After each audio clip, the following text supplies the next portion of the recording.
Gracias por continuar con nosotros en Contacto Nocturno y les decíamos arrancando el noticiero que por acá buscaríamos tener una entrevista y agradecemos que se haya podido conforme a su agenda y que se desvele un poquito con nosotros en el Contacto Nocturno a Tatiana Cloutier Carrillo, quien es, bien lo sabe, coordinadora de la campaña presidencial del candidato Andrés Manuel López Obrador de la coalición Juntos Haremos Historia. Bienvenida, buenas noches. Buenas noches, qué gusto estar por aquí. ¿Cómo anda de desvelo? ¿Está bien el horario o el uso horario le afecta? Más que la desvelada fue la desmañanada. Salí desde Monterrey a las 5 de la mañana, me tuve que levantar para llegar al aeropuerto y bueno, son 2 horas de diferencia, entonces traemos un día largo, pero todo bien. Muy bien, gracias por estar aquí. También le acompaña la candidata al Senado por la misma coalición, Alejandra León, ¿cómo está? Hola, muy buenas noches, Francisco. Pues no, pues muy bien, encantada, todavía tenemos viada. Todavía trae enviada. Sí. Qué bueno, porque hemos de platicar un poco de lo, primero le pregunto, de lo que hoy pasó en Mexicali. ¿Cuál fue la agenda, cuál fue la respuesta que usted vio en esta región, donde además creo que por allá de traer seguramente el dato, ha sido siempre el punto débil de otros procesos electorales con Morena, o concretamente con Andrés Manuel López Obrador, no solo Baja California, me refiero a Mexicali? Pues yo digo que aquí la referencia la tendrán que hacer ustedes, yo te digo un poco la experiencia que me toca vivir el día de hoy. Llego a Mexicali, llegamos a un primer evento en donde hubo una participación, les digo masiva, no me gusta la palabra masiva porque no me gusta decir que tiene IVA, pero les digo que una participación muy concurrente. Copiosa. Y lo que me gustó mucho es que muchas preguntas de la gente, eso me parece interesante, eso me parece que suma, eso considero que muestra que hay un interés de la gente por entender qué está pasando del otro lado, y cuando digo del otro lado es preguntarnos. Y me gustó mucho la participación de la población, luego una serie de gente animada a decir, quiero una foto, quiero esto, quiero el otro. Luego nos fuimos a uno de los ejidos, a una parte ejidal en donde estuvimos con gente de la comunidad que trae una problemática muy específica y que trae planteamientos con respecto al agua. Luego pasamos de regreso a otro evento para luego pasar a 2 entrevistas, una anterior que ustedes y luego esta de ahorita. Entonces tuvimos un día lleno, rico, sí, alegre, en donde la parte que más rica me llevo es la parte de las preguntas. Hicimos una urna y la gente llenaba la urna de preguntas, lo cual, repito, quiere decir que hay un interés por saber, hay interés en el proceso y la gente muestra que quiere conocer porque está lista para dar el paso. Muy bien, yo sé que le ocupa la campaña de Andrés Manuel López Obrador, pero usted me ha de permitir preguntarle un poco por su historia, por su ascendencia política, por Maquío, su padre, como lo refiere en el libro, y qué tanto ve el ejercicio democrático que él luchó con lo que hoy se vive, y qué tanto estas amenazas, estos potenciales, luego fraudes, falta de legitimidad ciudadana, más bien, o desconfianza en las instituciones ve. Bueno, pues podemos plantearlo en 2 vertientes. Una de ellas tiene que ver, bueno, en 88, cuando iniciábamos este proceso electoral en donde invitábamos a una parte de un cambio importante, había como un escenario en donde el PRI antes se robaba las urnas, salía corriendo un pelado con la urna y se llevaba todos, iban cayendo los votos y de una manera muy burda. Los fraudes eran burdos. ¿Qué ha aprendido el PRI a hacer? El PRI ha aprendido a ser estilizado, si así le pudiéramos llamar, en donde ahora, por ejemplo, en el Estado de México y en Coahuila, se roba la elección con tarjetas rosas que ahora las autoriza el Tribunal Electoral. Y por otro lado, el PAN ha jugado un poco también un papel, y yo creo que ustedes lo entienden mucho aquí en Baja California, un papel de utilizar los programas sociales para hacer manejo, si así le pudiéramos llamar, manejo de operación electoral a favor del proyecto que ellos traen. Contrario a lo que pasaba hace 30 años. Yo recuerdo todavía cuando estábamos en 89 y a mi papá le dan la noticia de que Rufo gana. Híjole, yo me digo ahorita pensar nomás la rufomanía, todo esto que pasaba, esta alegría que se vivía en el país, porque el país fue capaz de contagiarse con esta rufomanía, que creo que es lo que pasa hoy 30 años después. Esta rufomanía se traduce hoy en amlomanía. Y creo que eso es lo que estamos viviendo y algo de eso sentí hoy en las calles de la ciudad de Mexicali. En el 88, su padre empieza, después de todo lo que hacemos en la elección y que se cayó el sistema y todo lo demás, empieza un proyecto de gobierno sombra, como otras partes del mundo lo tienen incluso institucionalizado. Dentro de su gabinete, por ahí, pues Diego Fernández de Ceballos, Vicente Fox, por mencionar los más connotados. Pero luego gana Fox, y a pesar de la rufomanía en el 89 acá, el bipartidismo al parecer no satisfizo la sed democrática. ¿Usted lo ve así? ¿O qué pasó? ¿En qué momento ya no vieron como un contrapeso al PAN? Usted misma, además en familia. Yo en 2005 abandono las filas de Acción Nacional, y abandono las filas de Acción Nacional. A mí me da risa porque ahorita la gente dice, es que pues lo que yo vi hace, ¿cuántos años? 13, 12 años. Cuando yo abandono las filas de Acción Nacional, yo salgo y digo, el PAN se ha alejado de sus principios, el PAN ha sido una mala copia del PRI, porque hasta para copiar salieron medios brutos, y luego empiezo a decir, es necesario que regresen a los principios que les dieron vida, cosa de la que se alejaron mucho. Entonces creo yo que este alejamiento se ha ido haciendo más visible cada vez, y creo que dista mucho de lo que en aquellos años se luchaba. Y pues bueno, aquí estamos, y yo creo que ustedes lo viven hoy en Baja California con el rechazo enorme que se tiene ante el gobierno de Kiko, un gobierno que está así como acompañado de corrupción, que está empañado de alejamiento propio con la sociedad, en donde no tiene esa vinculación que Acción Nacional tenía antes con la sociedad, y un gobierno que lo que la gente quiere es votarlo con B grande en lugar de con B chica. En el 89, aquella rufomanía, ¿usted la considera, y perdón que insista un poco en la historia, pero yo creo que es importante conocerla para entender el momento actual, ¿usted entiende aquello como un auténtico triunfo democrático, un carisma arrasador o sí. un acuerdo también político? No, yo creo enormemente, y debo decirle, tengo una admiración y un cariño enorme por Ernesto Rufo. Creo que Ernesto Rufo, cuando fue alcalde de Ensenada, aquel acto cuando se viene la problemática propia de la basura y que él toma los camiones y empieza a pedirle a la gente paciencia y dice vamos a hacer lo que tenemos que hacer, Rufo se ganó a pulso el puesto de gobernador. Rufo creó una serie de mecanismos que le permitieron avanzar y que de alguna manera le fueron dolorosos al pueblo, porque el pueblo quería como ese cariño que le daba el PRI. El paternalismo. Así es, ¿no? Y entonces creo que fue muy auténtico el proceso, creo que Rufo le dio esperanza a este pueblo, esa esperanza que hoy nos ofrece Andrés Manuel. Ahora sí, vamos a ese tema contemporáneo. Andrés Manuel López Obrador, dos procesos en los que casi a todos nos evoca, pues en algún momento a su padre, a Maquillo, pero también a Cárdenas. ¿Cuál será la diferencia este 2018, amén de las encuestas, porque seguro los va a mencionar, pero qué otra diferencia puede tener la gente que cree en ese proyecto? Primero, hay varias diferencias. Una de ellas tiene que ver con, les digo yo, hay proyecto, hay equipo y hay líder. Y cuando tenemos este paquete tan consolidado, este paquete tan fuerte, es como una gran venta, ¿no? Yo salgo a vender un paquete consolidado, un paquete que tiene punch, y esto creo que es una diferencia con respecto a las dos elecciones pasadas. Por otro lado, también tenemos una ciudadanía que al utilizar las redes sociales y poder tener más información, puede estar también más vinculada a la realidad y puede tomar mejores decisiones. Y tenemos un aliado enorme que se llama Enrique Peña Nieto. Es decir, el fracaso del gobierno de Enrique Peña Nieto, en donde este gobierno tiene una aceptación de yéndole muy bien 18, yéndole muy mal 16, pues yo digo, la gente está hasta la madre de él y la gente dice, quiero votar distinto, y ve este binomio del PAN y del PRI, que son como un amaciato, y dice la gente, quiero algo distinto.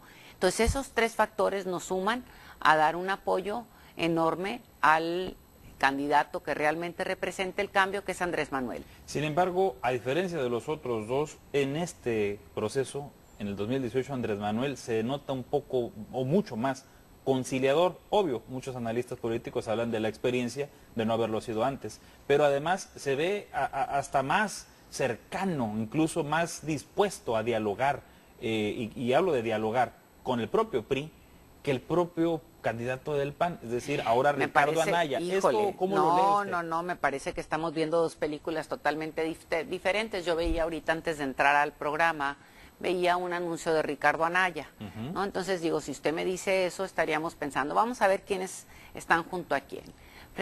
Al lado de Ricardo Anaya se cuenta Santiago Krill, Sí. y aquí lo deben de conocer muy bien porque ha sido el que entregó los casinos a muchas de las... Sí, gracias a... sí, gracias a Santiago tenemos esta friega de los... Así es, ¿no? Entonces, bueno, aquí Santiago está cercano a Ricardo, que está cercano al PRI, y ahí vamos toda la parte está cercana a Salinas de Gortari. Tenemos además a Diego Fernández, si usted recuerda, a Diego Fernández de Ceballos le decíamos la ardilla. ¿Por qué? Porque vivía en el PRI, es decir, vivía de la mano de Salinas de Gortari. Entonces, ¿quiénes son los cercanos a ellos? Entonces vamos poniendo las cosas en las matices propias y vamos viendo qué ha pasado con Andrés. Andrés, al pasar los años, evidentemente, y si nosotros volvíamos atrás y yo volteo a ver y digo, ¿quién era yo en 2012? Tengo más años, aparte de que tengo más arrugas y tengo más canas que ya me las pinto, pero también veo que tengo más experiencia y que estoy una persona más asentada. Igualmente Andrés. Andrés es un hombre más asentado, es un hombre que ha aprendido de las experiencias, ha aprendido de los ejercicios propios que ha vivido, de fracasos y de experiencias, y en ese sentido creo que es más asentado, ¿no? Pero si le pregunta a usted a algunos empresarios del centro de la República, especialmente a 5 con nombre y apellido, le van a decir que sigue igual de radical. Entonces todo depende de qué matiz lo queramos observar. Yo me refería concretamente al discurso, obviamente. No el tema de las personas, porque obviamente... Le platico un poco. Ajá. Y si nosotros vemos ahorita un poco el discurso de Andrés, Andrés sigue hablando de una necesidad de darle la mano a los que se han quedado atrás, es decir, a los pobres, una necesidad de crear riqueza de la mano de quienes generan empleos, pero siempre considerando la parte esta de los que se han quedado atrás. Andrés habla también de esta parte de la cual se critica, dice, hay que echar abajo la reforma educativa. Entonces, creo que estamos viendo dos ángulos muy distintos. A lo mejor nos cambiamos de silla y vamos a ver igual. No, igual, yo en el ánimo de ese debate, yo a lo que me refiero, y reitero, es en el debate propiamente de Andrés Manuel. Él ahora ve, por supuesto, a un Ricardo Anaya que va en segundo lugar y sería ilógico, absurdo su estrategia, querer, no sé, hacer algo más directo contra mí. Además, como usted bien dice, Peña Nieto se ha encargado de hacer la campaña para quien sea, ¿no? Porque así es. Yo creo que así es. Pero el PRI está batido, eso está claro. Enrique Peña Nieto ha sido el mejor aliado de las oposiciones, pero la verdad es que no podemos negar que Ricardo Anaya no es una oposición, entonces por eso digo, me conflictúa un poco este vaivén, pero lo entiendo. ¿Usted no cree estos golpeteos que se dan? ¿No cree en esto de la PGR con Anaya? O sea, ¿cree que está montado? Yo creo que en algún momento, y voy a ir hasta la PGR, y voy a decir, se jugó un tiempo antes de entrar al proceso propio, yo creo que hasta el primer debate, en donde había unas primarias del PRIAN, le llamaba yo, en donde tanto Ricardo como Meade jugaban a ver quién quedaba en segundo lugar para poder ver cómo lo iban a hacer, como lo habían hecho en 2006 y como lo habían hecho en 2012, para que este PRIAN escogiera su candidato y entonces entrar en una contienda. Parece que las cosas no se dieron así y entonces ahora en el segundo debate sí jugaron un poquito a meterse un knockout. Pero incluso ahí, por ejemplo, yo veo más suelto a Meade, claro, por la experiencia como secretario de Estado en ese tema en particular. No, pues a Meade, ¿qué le queda más que soltar? Si más vale que se suelte de pero veras. ¿para qué se suelta si van estratégico? Porque está de acuerdo que... No, estoy hablando que esto fue hasta el primer debate. Ah, no, sí, pero en el segundo... En el segundo debate ya se dieron de verdad. Y Anaya no salió... O sea, Anaya salió mejor en el primer debate que en el segundo. Anaya salió peor en el segundo. Si usted ve el segundo debate, ¿qué le ha pasado a Anaya? Primero, ha envejecido enormemente. Si usted ve una fotografía de él al principio y ahorita, Anaya estaría ya en un proceso donde se envejeció lo que no se había envejecido en muchos lados. Además, tiene una sonrisa congelada, bastante maquiavélica, una por sonrisa... el meme lo dice, porque es muy popular. Es que hay una que está así. No he visto el meme, lo veo ahí, me da miedo.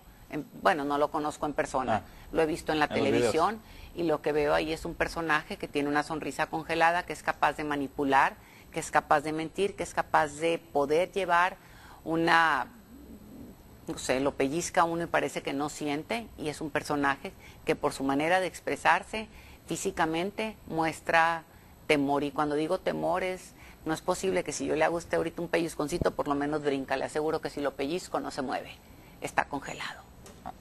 Yo sé que en el 2005 dejó el PAN, pero en esa historia, que es además con ese apellido, ¿cómo vio esa manera de llegar a la candidatura, particularmente de él?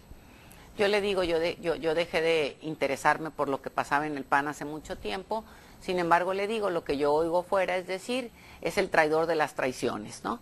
Ha llegado a donde ha llegado gracias a las traiciones. Yo admiro enormemente a Javier Corral, y Javier Corral tiene dos discursos que están en internet, en los cuales uno los puede oír cuando compitió contra él para la presidencia propia del PAN, en donde Javier habla pestes de él, habla de los moches que él se llevó en la Cámara de Diputados, habla del el amaciato que él tenía con el propio PRI, por eso te retomo las palabras de Javier. Y por otro lado tenemos un Javier que dice un montón de cosas innombrables del propio Anaya. Margarita Zavala, por otro lado, dice que se tiene que ir porque este niño se ha ocupado de quedarse con el PAN, ha traicionado una y otra vez y bueno, no se ha fijado con quién se ha metido para poder llegar a estas alianzas para quedarse con el partido. Y luego usted ve las alianzas, pues dígase nomás con quién se alió, repito, sus voceros son Diego Fernández de Ceballo, sus voceros son, que se ha escondido pero un poco en las tras bambalinas, es Santiago Krill, quien ha creado el problema aquí en Baja California con respecto al agua, quien ha sido el que movió o hizo que el gobernador se sometiera a él para mover la línea de límites entre un municipio y otro. Entonces yo le digo, con esos amigos no queremos enemigos y ustedes los baja californianos le han de entender muy bien a esta cosa. Muy bien, tengo que hacer una pausa, pero bueno, le hemos dado una buena pasada a Anaya por la historia y yo quise decir del apellido y le agradezco la apertura. Hemos de regresar después de la pausa. Claro que Ojalá sí. no caigamos en el supuesto bíblico de ver la paja en el ojo ajeno y no ver la viga en el propio. Échela para acá y Porque la buscamos. ahorita vamos a hablar de algunos Échele para acá y la personajes por ahí buscamos. polémicos. Hacemos una pausa, le agradezco mucho la entrevista, regresamos. Gracias por continuar con nosotros en Contacto Nocturno. No le voy a decir que no seguíamos aquí la charla porque usted sabe cómo desaprovechar a esta invitada con estos comerciales, pero nos quedamos en el pasaje bíblico. A ver, no vea, le invito a que no caigamos en ver la paja en el ojo ajeno y no la viga en el propio. Y los personajes incómodos alrededor de Andrés Manuel, le pregunto, ¿qué necesidad? Habiendo tantos mexicanos y siendo, se supone en las encuestas, tan popular este movimiento. Yo le digo, no me diga de los personajes incómodos porque yo hago mi interpretación de cuáles son. Ajá. Y para mí pueden ser incómodos unos y para usted otros. Platíqueme de cuáles. Muy bien. ¿Qué le parece la que señalan de secuestradora, que ya salió que no era secuestradora y todo lo demás? Pero aún en esa explicación, ¿qué necesidad? El movimiento tiene todo un motivo por el cual caminar, ¿no? Y parte de esto tiene que ver con cómo darle voz a los que no han tenido voz en este país. Y vamos a ver el caso de Nestora, porque entiendo que hablamos de ella, ¿verdad? Nestora, entonces vamos a ver con Nestora.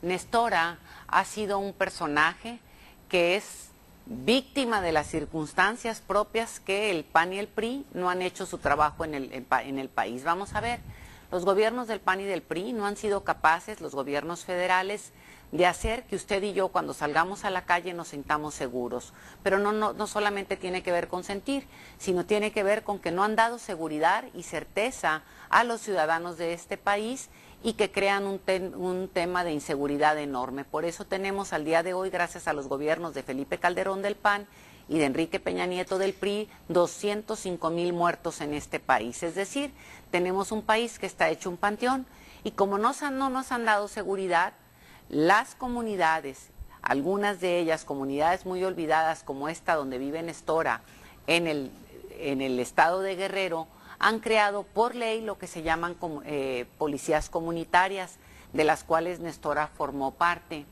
Y resulta que tienen sus propias reglas, tienen sus propias maneras de operar. Y de esto se le acusa de un proceso propio al cual el gobierno las orilla como comunidad a crear su propia policía porque ellos no son capaces de darle la seguridad.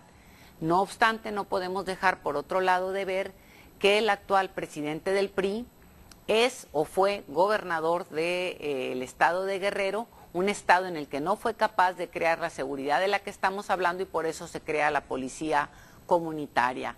Así las cosas, a Nestora, de los casos que se le han acusado, se le condonaron todos porque no había pruebas suficientes y organismos internacionales fueron capaces de decir no se le han encontrado las pruebas, no hay víctimas, no hay quien declare y se le libera después de algunos meses de haber estado en la cárcel.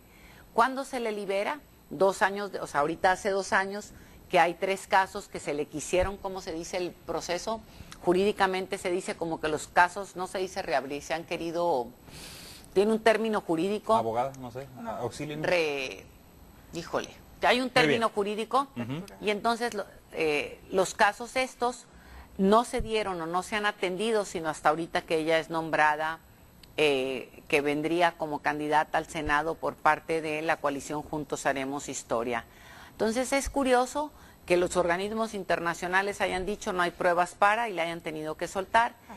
Apelar. Sí. Y es curioso que estas apelaciones no se hayan atendido sino hasta ahorita que fue nombrada candidata. Y bueno, como dicen, que la gente decida. Y de verdad había mucha necesidad, o sea, no había otros cuadros. Esa es la pregunta más generalizada. Sí, yo lo entiendo y lo digo, y le digo, yo no soy miembro de Morena. Esta situación habría que hacérselo a Morena, a los partidos propios de la coalición y al propio Andrés Manuel. Yo no pertenezco. Aprovechando que no es miembro de Morena y la apertura democrática con la que habla, muy congruente con su vida, usted me abrió una posibilidad de una pregunta ahí, dijo, ¿cuáles a lo mejor considera usted y cuáles considera? De su parte, ¿cuáles serían personajes incómodos alrededor de Andrés Manuel López Obrador? Híjole, yo le digo dos cosas, ¿sí? O sea, ¿incómodos para quién? Porque unos pueden ser incómodos para usted y otros incómodos para mí. Yo le digo incómodo para mí, pues le pudiera decir un Bartlett, pero no está de candidato, está de senador y ya va de salida, por edad y por muchas cosas más. Pero en la historia sí... Sí, cala, yo sí le digo, si me cala le puedo decir. Y de otros, pues la verdad es que no conozco a tantos, puedo tener una Margarita Arellanes en Nuevo León. Margarita Arellana es una alcaldesa que fue de Acción Nacional, raterísima, por cierto, y el PT la cacha y la mete ahí de candidata en las listas propias del PT, y yo digo también, como decía usted, pues qué necesidad, ¿no? Pues como decía Juan Gabriel, pero qué necesidad. ¿No? Entonces le digo, y esos serían así como mis incomodidades de los demás, la verdad, dado que yo coordino la campaña a la presidencia, no me ocupo de lo que no me corresponde, que son las coaliciones para las diputaciones. No me meto. Le agradezco la madurez democrática para responder. Y sí, nos pudiéramos estar aquí, pero ya entendí un poco su postura alrededor de los ejemplos, ¿verdad? Ahora, en cuanto al proyecto de nación, sí se le ha visto a Andrés Manuel tranquilo, confiado, contento, diríamos, mucho más que cualquier otro proceso. Claro, con 20 puntos adelante, ¿quién no va a estar contento, ¿verdad? A lo que fuera que vaya uno a concursar. Pero, sin embargo, en los debates, en los dos, incluso en las entrevistas, vaya hasta en los mítines aquí, no se sale mucho de su discurso. Esto es estratégico, no habla mucho, me imagino que ese documento lo trae aquí como aval del proyecto de nación, pero no se mete en esas directrices. Él le da vuelta a ese mismo discurso que conocemos. Sí, no, porque pudiéramos pensar, ahora que se habló del segundo debate, el segundo debate tocaba el tema migratorio. El tema migratorio tiene un tema muy concreto en el que nos habla que si nosotros como país no podemos crecer, difícilmente podemos atraer o podemos recuperar a estos migrantes que salen fuera del país a hacer milagros en el exterior que no pueden hacer en este país, que les quita oportunidades. Entonces creo que el tema migratorio es un tema que no había tocado o que no se toca cotidianamente en las plazas. ¿Por qué? Porque no es un tema de las plazas, y creo también que una de las partes en donde sí nos obliga a tocar los temas que normalmente se tocan en las plazas es el tema de la parte económica. Ahí, en esa primera parte que refiere, si recuerdo en síntesis la frase que dijo, la mejor política exterior es la interior y fortalecer el consumo interno y todo esto, que sí, hay explicación. Sin embargo, a preguntas muy específicas, la carta a la mano, el as bajo la manga es la corrupción. Que todos estamos, como usted dijo, hasta la madre. Eso no es debate. Pero de verdad, ante todo la solución es la corrupción, y la otra, implícito en el manejo de la corrupción, su ejemplo, porque es lo que más habla de él. Ahí voy y lo tomo de dos maneras. Voy a empezar como a desglosar la parte de la corrupción cuando Andrés dice las escaleras se barren de arriba para abajo. Sí. Y es un ejemplo, y eso no quiere decir que no tengamos propuestas concretas para atender el tema de la corrupción. Cuando decimos las escaleras se barren de arriba para abajo, quiere decir yo Peña Nieto. Sí, yo Peña Nieto no tengo autoridad moral para decirle a usted, Kiko, que no robe. ¿Por qué? Porque no tengo autoridad. Porque usted me va a decir, pues, ¿de qué te metes conmigo si tú andas igual de ladrón que yo? Entonces está bien, nos echamos... Sí, iríamos al pasaje bíblico de la paja. Nos hacemos tontitos los dos y pues ya no hay cómo. Si yo Peña Nieto, bueno, yo Andrés Manuel, soy honesto y usted, Kiko, quiere robar, pues ya se va a ver apretadito en el asunto, porque entonces ya sabe que va a haber consecuencias. Ese es como un ejemplo de lo que está hablando Andrés, y es como un mensaje que se manda hacia abajo, en donde le dices a los demás, de aquí en adelante no se vale. Y para no hablar de Andrés, le voy a poner un caso muy panista. Sí. Carlos Medina Plasencia. Carlos Medina Plasencia, cuando llega a gobernar la ciudad de León, Carlos cita a todos los empleados y los mete a un auditorio y les dice, de aquí para adelante, en este momento todos ustedes están contratados, pero estas son las reglas del juego y el que las rompa, pues ya no va a tener trabajo. Es decir, las escaleras se barren de arriba para abajo. Y sí tenemos mecanismos para poder combatir la corrupción, no es como que por arte de magia, porque Andrés está arriba, la corrupción deja de suceder. Tenemos mecanismos, utilización de la tecnología para que con los propios procesos de la tecnología podamos tener las, los concursos en línea en tiempo real, y esto nos pueda permitir que no exista la corrupción que normalmente se da en los concursos propios para competir por hacer una obra u otra. Por otro lado, hoy en día el 74% de las obras son asignadas de forma directa, es decir, que el presidente de la República o los gobernadores o los gentes propios, los secretarios de Estado, asignan las obras directas, es decir, yo se las doy a mi amiga o yo se las doy a mi amigo y ahí llevamos pues una rebanadita. No, y luego les dan casas blancas en oferta. Es la rebanadita, es la rebanadita. Claro, claro. Entonces, aquí decimos no más asignaciones directas y con esto estamos haciendo un proceso para disminuir el tema propio de la corrupción. También tenemos el decir vamos a publicitar todas las compañías aquellas que han hecho trampa o que no han cumplido al gobierno federal. ¿Para qué? Para que si usted en Ensenada quiere contratar a alguien y aunque haya hecho un fraude en Veracruz, usted sepa que esa compañía no jaló y la gente le pueda decir al gobernador, espérame tantito que allá haya un llamamiento o ya hay una luz roja que se prende porque no le cumplió al gobierno federal. Y estos son algunos de los mecanismos. También tenemos el que se concentrarán todo lo que es compras para disminuir la parte esta de fuga. Entonces, tenemos mecanismos muy concretos con los cuales habremos de estar atendiendo el tema de corrupción y no solamente las escaleras se barren de arriba para abajo. Ahí mismo, en esta manera de ejemplo, pero también de políticas públicas a luchar contra la corrupción, que yo creo que asume usted y también Andrés Manuel, que esto no es cosa de un sexenio, o sea, por mucho barrero, la escalera está muy larga, pues. La escalera está larga, sin embargo, si empieza a haber, como decir, un manotazo y empieza a haber consecuencias, las cosas cambian. Y le voy a platicar. Tengo una amiga que es alcaldesa de uno de los municipios del área, de la frontera norte del país, y me decía ella que cuando recién llegó, por el solo hecho de depositar el dinero que entra en la cuenta correcta, subió el 10% la recaudación.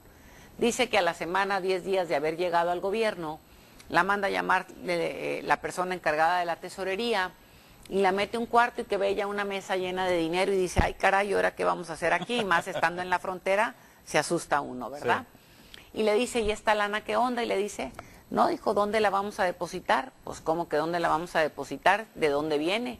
Y le dijo, es lo que ha entrado a las arcas. Dijo, pues en la cuenta propia de lo que es. No, dices que normalmente me informaban y yo distribuí el dinero a como tendría que ser. Las rebanaditas de pastel. Allá dice uno, ¿para dónde? Entonces dice, el solo hecho de depositar el dinero que entró en la cuenta correcta, yo subí 10% de la recaudación.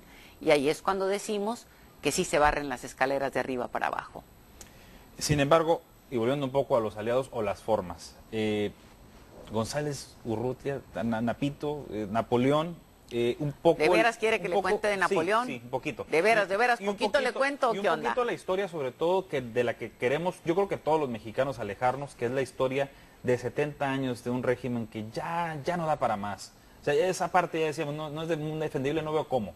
Pero pues los sindicalismos jugaron un papel bien delicado. Efectivamente, el sindicalismo jugó un papel muy importante en este país para, le hablo de Napo, le hablo de los maestros, vamos a ver, ¿no? Entonces vemos a Napo. Le voy a decir, cuando yo tengo esta discusión con Andrés y le digo, híjole Andrés, le digo, ¿cómo metes esto y cómo para qué? No, me dijo, es un perseguido político, Tatiana. Cuando yo estuve en Inglaterra, el Partido Laborista me pide que lo deje, o sea, que lo meta, que participe, y dice, Napo ha sido reconocido internacionalmente por defensa de los trabajadores, y le digo, ay Andrés, le digo, me estás metiendo en un broncón, le digo, aquí ¿cómo te defiendo? No me da. Y me dice, pues no me defiendas, di que no estás de acuerdo y se acabó. Y aquí lo estamos diciendo, ¿no? No está de acuerdo. No estoy de acuerdo. Sin embargo, para poder hablar de esto, dije yo, pues voy a investigar qué hay para entender. Y le digo yo, más que todo, más que defender a Napo, le voy a como presentar las preguntas que yo me hice y las preguntas que dejo al público para que el público decida. Les digo, cuando viene pasta de conchos. Cuando viene pasta de conchos, de los 63 muertos, 23 estaban afiliados con Napo y esos 23 tenían seguro de vida. Los otros 40 no tenían ni seguro del IMSS. Y entonces yo digo, ay caray, ¿será tan malo Napo? ¿O será más malo el dueño de la empresa? No lo sé, yo me lo pregunto. Y me voy. La complicidad del gobierno de Vicente Fox. La complicidad del gobierno de Vicente Fox y de Salazar, quien estaba en ese momento en la Secretaría del Trabajo. Si yo me voy a hacer un comparativo con pasta de conchos en Chile, en pasta de conchos la autoridad y el empresario dueño de la mina hicieron todo lo que tuvo que hacerse para recuperar los cuerpos y sacar a los trabajadores. Aquí dijeron carpetazo. Si hubieran investigado y se hubiera hecho el proceso propio para recuperar aunque sea los cuerpos, ¿qué hubiera pasado? Pues nos hubiéramos dado cuenta que aquí hubo una explosión que fue por no atender las causas propias desde antes, que ya había habido llamadas de atención porque había problemas de seguridad en la mina. Aquí hay complicidad entre la autoridad y el dueño de la mina. Entonces digo, ¿Napo era tan malo? Pues no lo sé, que la gente decida. Y me voy a otra. A Napoleón le dan la nacionalidad en Canadá. Y yo me pregunto si un gobierno del primer mundo por el cual volteamos a ver, admiramos y todo lo demás, le hubiera dado la nacionalidad a un delincuente de este tamaño como nos lo pintan. Pues yo creo que no. No sé usted, pero yo creo que no. O sea, de Gómez Urrutia usted habla más bien de las bondades del sindicalismo, la protección en un gremio. Yo hablo de las preguntas que me quedan sin responder. A ver, ¿qué tan malo era Napo? ¿Qué tan malo y qué tan cómplice fue el dueño con el gobierno de Vicente Fox? Y no tengo respuestas, son preguntas y que cada quien se responda. Quedan abiertas. Y a ver qué otras preguntas abiertas quedarán en el tema de la Coordinadora Nacional de los Trabajadores de la Educación y ese intento por recuperar una fuerza sindical, porque ahí está, ese es el subtexto y usted lo sabe perfectamente. Pero no es recuperar una fuerza, es una fuerza que existe per se. Pero ahorita esa fuerza está aliada en otro partido, por ejemplo. Pero además de eso, sí se les debilitó a los maestros. O sea, la reforma educativa, y si algo se quejan incluso los maestros, es eso. No fue una reforma educativa. Es lo mismo que dice Andrés Manuel. Él dice, fue una reforma laboral. Sí. ¿No? Entonces sí les quitaron la fuerza. De alguna manera les quitaron influencia y la forma de hacer las cosas de la maestra Elba Ester.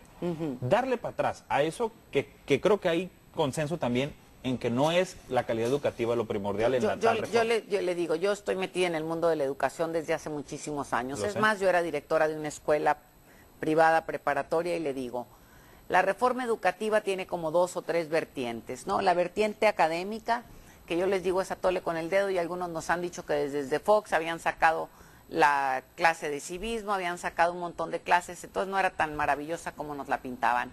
Pero cuando venimos a un tema de la reforma laboral dentro de la reforma educativa, ¿se vale que a usted lo contraten con X acuerdos y de repente le digan, dijo mi mamá que siempre no? Los derechos laborales son derechos y no son retroactivos para que usted, a la hora que lo contratan, le digan, ahora no, yo te dije que te iba a dar A, B, C, D, pero fíjate que no y nomás te voy a dar A y B. Los derechos adquiridos son derechos adquiridos, nos guste o no. ¿Qué sí se puede hacer? Se puede hacer unas reglas nuevas para cuando yo te vaya a contratar te diga, a usted nomás le incluye A y usted decide si se contrata o no. Nuevas generaciones. Pero no se puede hacer para atrás y esto es parte de la problemática en la que se estuvo. Se invierte más también en el tema de castigo que en el tema de capacitación. Si yo no te capacito, ¿de qué te evalúo? Yo requiero capacitarte para poderte evaluar y requerimos dividir al país por regiones. Las regiones de este país tristemente no son iguales. Para unos el segundo idioma es el español, para otros el segundo idioma puede ser el inglés o el francés. Necesitamos ubicarnos en el contexto propio que tenemos como país. Pero no tiene entonces nada de fondo sindicalista o reavivar aquellas épocas de las cuales todos nos queremos alejar. Yo no lo veo como reavivar el sindicalismo, yo veo no puedo sobrepasar por ti con tus derechos laborales y por otro lado tampoco puedo decir que voy a hacer una reforma educativa a fuerzas y te la voy a meter a chaleco. Tienes que venir aliado en el buen sentido de la palabra con los docentes que son quienes la van a implementar. Si no, va a ser un fracaso como lo está haciendo hasta el día de hoy, en donde Nuño tuvo que gastar 500 y feria millones de pesos para promover su imagen. Él dice que fue para promover la reforma. Si una reforma es tan buena, ¿usted cree que necesita 500 millones para promoverla? Quería ser candidato, obviamente. Bueno, pues entonces usted me está contestando de si era reforma buena o si era reforma laboral. Muy bien. También yo quiero hacer una precisión ahorita que dijo en el uso correcto de la palabra. Yo cuando me refiero al sindicalismo me refiero a los sindicatos charros, a los malos ejemplos, y lo quiero dejar más público porque acá nos ve gente sindicalista y que merecen todo nuestro respeto. Voy a hacer una pausa, pero regresamos con la entrevista. Ahorita ya vamos a darle poquito chance a Alejandra León porque aquí está bien entretenida, pero también pues es candidata. Corte, regreso. Gracias por continuar con nosotros en Contacto Nocturno. Bueno, decíamos que aquí está también la candidata Alejandra León. Hoy decía usted, yo la estaba viendo en las redes, yo no pude estar ahí, pero sí estaba en las redes y no le voy a decir que no me llamó la atención que dijera usted, voten por Andrés Manuel. Claro, usted la coordina esa campaña, pero ahí, en ese tema tan no partidista incluso, dijo, pues no le hace que no voten por los diputados. Bueno, y ahí estaba la candidata, senadora. Bueno, aquí vienen dos cosas aquí, que esta venía un poco la pregunta, cuando me hablaba usted de los incómodos, yo les digo, pues si les son tan incómodos, pues no los vote y denos el voto por Andrés. Mi chamba es que Andrés gane, y ella hará la chamba de ganar ella. Yo le digo, yo no vendría si no creo en la candidata. Normalmente me invitan a algunos lugares y hay lugares donde digo no voy porque no estoy necesariamente de acuerdo con los candidatos. En el caso concreto, en el caso de aquí, no estaría aquí. Pero entonces sí.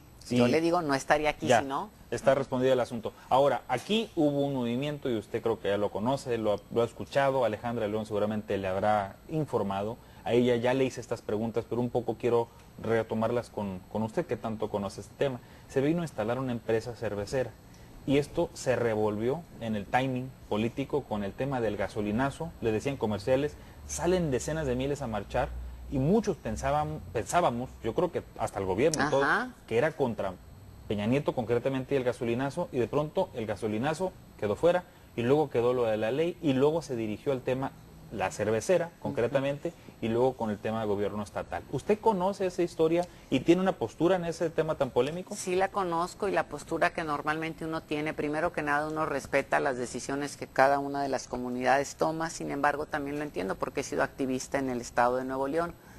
Yo creo que lo local es lo que le duele al ciudadano, y aquí en este tema, que sí coincide de alguna manera con Andrés, tiene que ver con la parte del agua. Y el agua es un elemento vital, el agua es parte de uno de los derechos fundamentales del ser humano para la subsistencia, es un derecho humano prácticamente, y lo voy a decir, yo estuve en la Cumbre Mundial de Desarrollo Sustentable en Sudáfrica en 2002, y en la Cumbre Mundial de Desarrollo Sustentable uno de los grandes temas que las organizaciones de la sociedad civil gritaban y peleaban era la no privatización del agua, que es el tema que tiene aquí el gobernador. El gobernador está faltando, y yo creo que ahí se le podría demandar, yo no soy abogada, tú eres la abogada, en violación propia y a quitar un derecho fundamental en términos de derechos humanos se podría. ¿Por qué? Porque te está quitando el término, o sea, uno de los temas vitales para la subsistencia del ser humano. Y ahí creo que habría yo no sé qué han hecho aquí, prácticamente sé que han hecho algunas acciones legales, pero que una persona privatice el agua te lleva a un extremo en donde te está diciendo que lleva a los seres humanos ya a visualizarlos de tal manera en donde casi los ve como cosas y no considera que el agua es un tema vital. Hay división de opiniones y está muy largo el tema, pero le pregunto, ¿usted tiene suficiente información y claridad en este tema como para decir no está de acuerdo en esa instalación cervecera o respeta la parte local? Yo le digo, desde el 2002 yo he estado jamás a la privatización del agua, que son como dos temas. Una parte es la privatización del agua, que la otra es decir, ¿a quién le vas a dar prioridad? Bien mayor sobre bien menor. ¿Cuál es el bien mayor? Si esto lleva a que una población se quede sin agua para no poder sembrar, y esto me implica tantas familias, ¿cuál es el bien mayor sobre el bien menor? Y en política siempre uno tiene que actuar sobre el bien mayor, y aquí es donde se tienen que sacar los números y las cosas importantes, ¿no? Aquí es el bien mayor en términos de población y no el bien mayor en términos de dinero propio a la bolsa personal. Muy bien. Ya tenemos como 30 minutos de más, pero le agradezco mucho que se esté desvelando, decimos, a pesar de que se desmañane con nosotros. Alejandra León, por favor, toma la palabra en esta visita que me tocó que además nos compartieras a tu invitada, a quien te acompañó hoy en la agenda. Sí, no, pues primero agradecerle a Tatiana. Tuvimos excelentes eventos, el conversatorio precisamente con Tatiana Cloutier y con su servidor en la mañana estuvo también acompañándonos Graciela Márquez Colín, que es la propuesta a la Secretaría de Economía del gabinete de Andrés Manuel López Obrador, dado que en la mañana había también invitados del sector empresarial, pequeños, medianos comerciantes. estudiantes y pues de todo tipo de emprendedores, ¿no? Y pues ahí estuvimos contestando las inquietudes y las preguntas a este sector por medio de Graciela, otras tantas por medio de Tatiana, preguntas muy concretas, muy precisas, complicadas también que emanan del proyecto de Nación. Presentamos el proyecto de Nación, se lo presentamos ahorita aquí a la gente, porque muchas veces nos dicen que no. Ábrelo, ábrelo. No va a estar en blanco, a ver. Así es lo que le digo. Como la tarea de los chamacos. Así les digo. Sí existe, que es nuestro proyecto, y esa era la intención, que el Mexicali... ¿Dónde se consulta, además de traerlo aquí? Es en proyecto 18.mx. Ahí está accesible, es público, es un documento público, cualquiera puede tener acceso a él, lo puede estudiar, lo puede revisar, puede hacer propuestas. Dentro de las preguntas que nos hacían era si era un proyecto limitativo. Claro que no, no es un proyecto limitativo, de hecho es la base nada más. Ya una vez entrando a gobernar con el licenciado Andrés Manuel López Obrador, tenemos que regionalizarlo, me hacen muchas preguntas referente a que como senadora, que es la parte que yo voy a apoyar del proyecto, pues es regionalizarlo. El proyecto es a nivel nacional ahorita, pero cada región del país obviamente tiene sus muy particularidades problemáticas o cosas que atender, y en ese sentido pues tenemos que robustecerlo y que regionalizarlo a las prioridades que tenemos aquí en Baja California.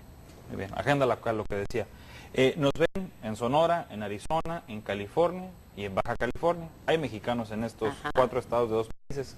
Un mensaje para ellos. Pues yo los invito a montar un comercialón. Yo los invito a que, primero que nada, por favor, de este lado, a ver, los invito a que racionalicen su voto, a que conozcan y a que vean que frente a nosotros tenemos 2 proyectos, más de lo mismo o un cambio verdadero, elegir entre la guerra o elegir entre la paz, elegir entre el miedo o elegir entre la esperanza, y los invito a que de veras se animen a votar por Andrés Manuel y que bajen la aplicación AMLO 2018, en donde podrán encontrar información de esta que le estamos hablando el día de hoy y donde pueden encontrar por qué somos la esperanza de México. Muchas gracias, le agradezco mucho. Al contrario, encantada. Tatiana Cloutier, un gusto. Alejandra León, muchas gracias por estar aquí. Gracias, Francisco. Gracias. Y estamos pendientes, por supuesto. Luego que regrese, porque ahora le tocó muy poquito tiempo, pero seguimos en este diálogo con todos los candidatos y todas las ofertas políticas. Gracias. Gracias a usted que nos acompañó en este contacto nocturno, como usted ya sabe, extendido. Ya sabe que somos de los que nos desvelamos, a quienes, siempre le digo al público, a quienes se quedan hasta este último segundo, último minuto del programa, y que les cuesta trabajo un poco levantarse al día de mañana, ya sabe, un lugar muy especial en el corazón. Gracias. Adiós.